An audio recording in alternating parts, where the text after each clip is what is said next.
गंगा नदी के किनारे एक साधु रहते थे।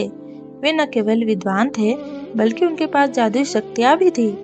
एक दिन वे ध्यान में मग्न थे, तभी बाज की चोंच से एक चूहिया छुटकर उनके हाथों में आ गिरी। उसकी छोटी सी पूंछ व काली चमकीली आंखें थी।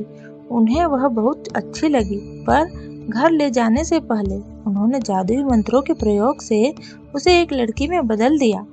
वे उस लड़की को घर ले जाकर पत्नी से बोले, तुम हमेशा से संतान चाहती थी ना, तो लो, आज से यही हमारी पुत्री है।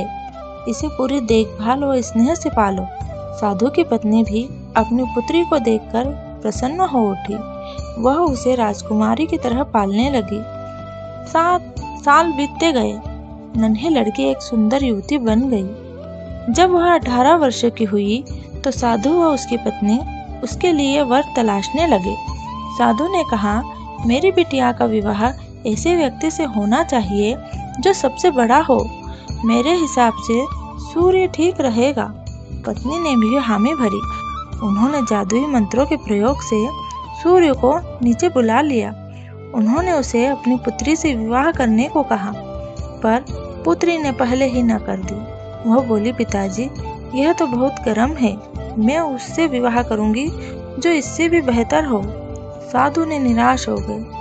उन्होंने सूर्य से कहा कि वे ही कोई वर सुझाए। सूर्य ने कहा, बादलों के देवता से बड़ा कौन होगा? उनमें तो मेरी किरणों को भी रोकने की शक्ति है। साधु ने बादलों के नीचे बुलाया। वो अपनी पुत्री से विवाह करने को कहा, पर इस बार भी पुत्री ने मना कर दिया। वो बोली, ये तो कितना बदसूरत है, मैं इससे विवाह नहीं कर सकती। साधु ने बादल देवता से कहा कि वही कोई अच्छा वर सुझा दे। वे बोले, पवन देवता ठीक रहेंगे, वे तो मुझे भी अपने फूंक से उड़ा देते हैं। साधु ने पवन देवता को बुलाकर अपनी पुत्री से विवाह करने को कहा। पुत्री ने फिर इनकार कर दिया।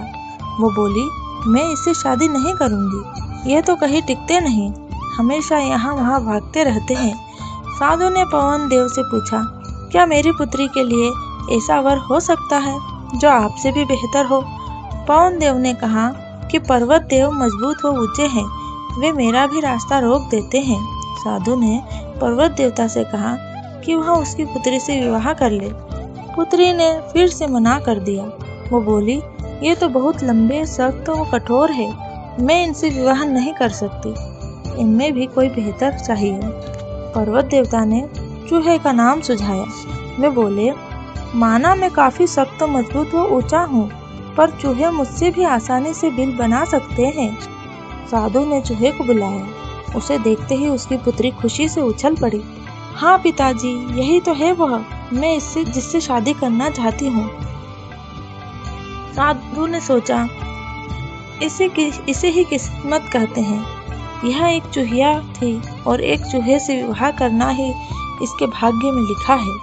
उन्होंने जादुई मंत्रों के प्रभाव से पुत्री को फिर से चूहिया बना दिया। चूहिया व चूहिया की शादी हो गई और वे मजे से रहने लगे।